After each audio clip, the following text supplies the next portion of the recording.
Hello, my friends. Welcome to ADA 24/7 Regulatory Bodies and SO channel.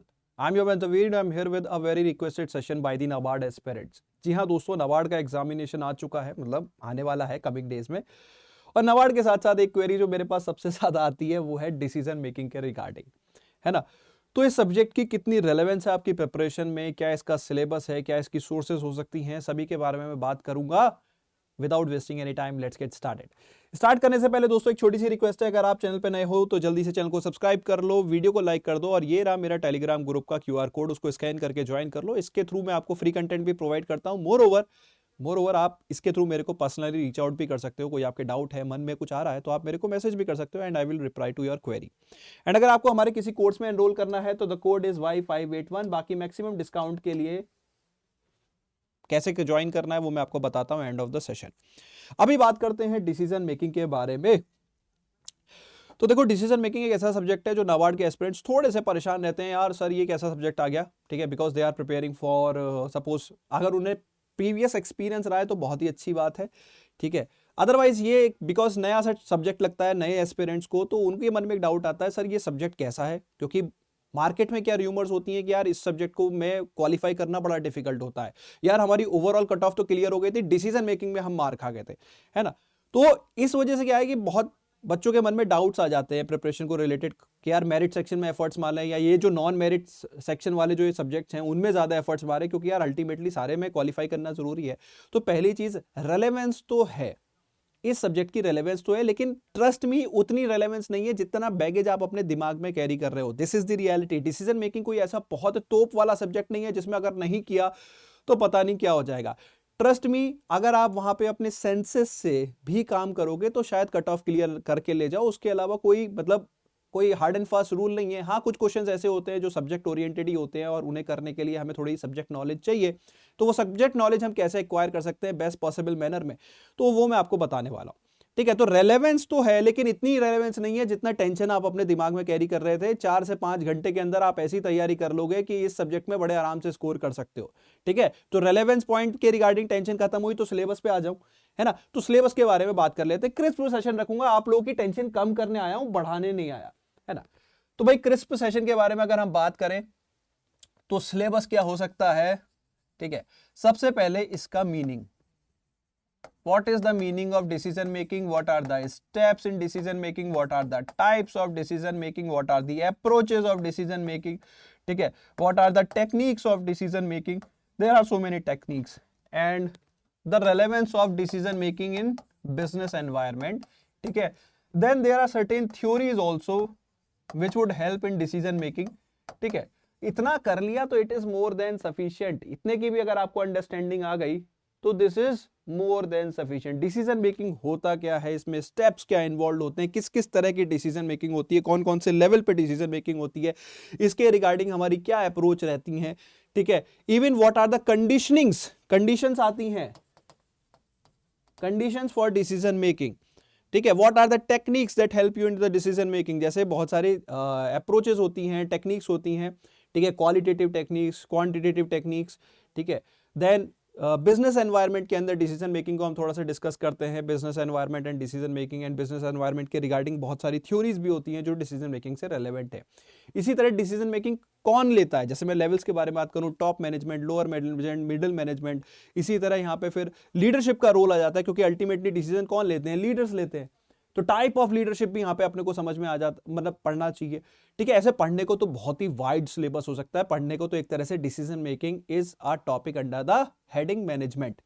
Management एक separate domain हो जाती है, एक सेपरेट सब्जेक्ट हो जाता है। उसके अंदर एक चैप्टर होता है फंडामेंटल्स ऑफ मैनेजमेंट, तो उसमें एक फंक्शन होता है मैनेजमेंट का विच इज डिसीजन मेकिंग। तो वो फंक्शन हमें समझना है, उस फंक्शन को केवल उसी लेवल पे समझना है, ये नहीं कि हम पूरे मैनेजमेंट के लेवल पे समझने लगे। इस हिसाब से तो सिर्फ हम यही सब्जेक्ट करते रह जाएंगे भाई।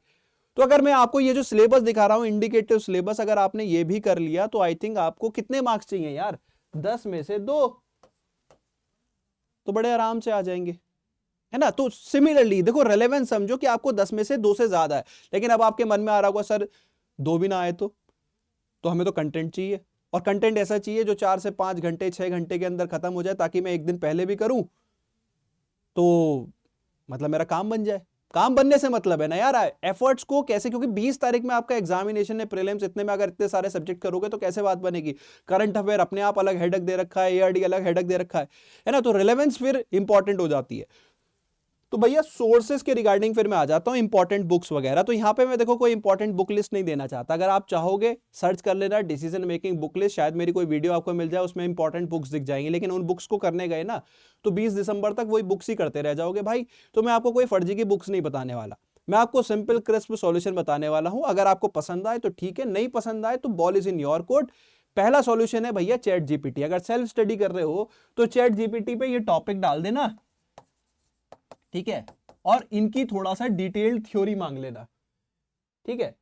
और जीपीएस कर दिया मैंने, जीपीटी इनकी जो मैंने टॉपिक्स डाले ना, इनके रिलेटेड वो उससे कहना मुझे डिटेल्ड कंटेंट प्रोवाइड कर दो, ठीक है। तो आपको डिटेल्ड कंटेंट मिल जाएगा और उसमें ही थोड़ा सा उनसे समझते भी चलना कि लेमन के टर्म्स में एक्सप्लेन कर दो, तो जो आप प्रॉम्प्ट दोगे उस हिसाब से चैट जीपीटी आपको कंटेंट दे देगा। लेकिन इसमें 100% गारंटी नहीं है कि आपको समझ आ पाएगा कि नहीं आ पाएगा, ठीक है। कोशिश ये होगी कि मतलब इतना भी कर लिया तो कहीं ना कहीं 10 में से 2-3, लेकिन इसमें क्या है सेल्फ एफर्ट्स लगेंगे, टाइम ज्यादा लगेगा, 4-5 घंटे में खत्म नहीं होगा। 4-5 घंटे तो सिर्फ रिसर्च करने में लग जाएंगे, ठीक है। तो अगर 4-5 घंटे के अंदर खत्म करना है, 6-7 घंटे के अंदर खत्म करना है, चलो 6 से 7 कर लिया मैंने, बढ़ा दिया। अब आप कहोगे सर टाइम बढ़ा रहे हो, 6 से 7 घंटे के अंदर खत्म करना है, तो मैं क्लियरली एक कंटेंट अपने कोर्स के बारे में हाईलाइट करना चाहूंगा। आपको पसंद आए तो ठीक है भाई, नहीं आए तो ball is in still your court, ठीक है। वो कोर्स कौन सा, आप हमारी वेबसाइट पे जाओगे Adda247 रेगुलेटरी सेक्शन में जाओगे तो यहाँ पे नाबार्ड दिखेगा। इस नाबार्ड में अगर आप जाओगे तो ये रहा डिसीजन मेकिंग का कोर्स,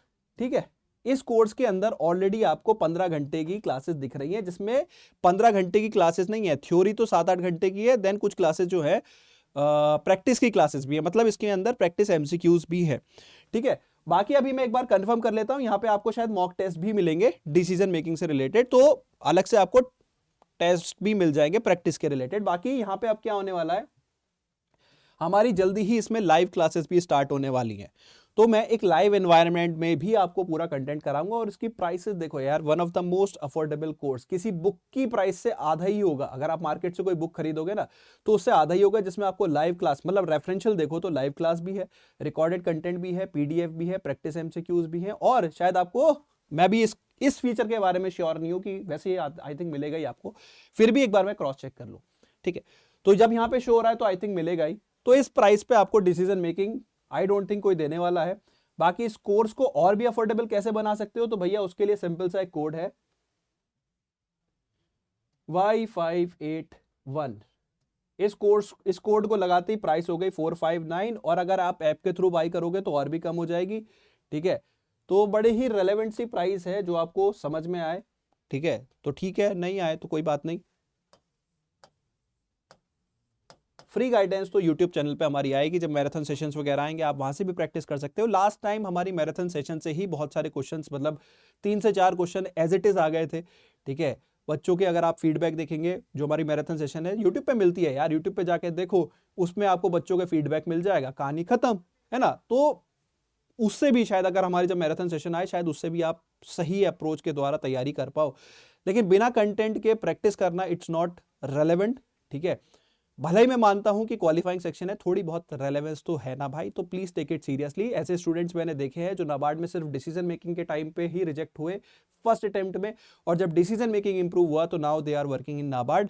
ऐसे एग्जाम्पल है मेरे पास। मैं आपको डराने के लिए नहीं कह रहा, बस एक बता रहा हूं कि इतना भी इररिलेवेंट मत सोचना क्योंकि मैंने बोल दिया कि छोटा सा सब्जेक्ट है, तो इतना भी इररिलेवेंट नहीं है। लेकिन हाँ, बहुत एफर्ट भी नहीं मारने, रियल एफर्ट कहां मारने हैं, जीए, ईएसआई, एआरडी में, वहां जी जान लगा देनी है। यहां पे क्वालिफाइंग वाली मेहनत मारनी है, मतलब 4 से 5 घंटे वाली, और उसका सॉल्यूशन आपके सामने। तो ball is in your court, जैसा आपको ठीक लगे। कोई क्वेरी है, कमेंट सेक्शन ओपन है, please you can post your queries.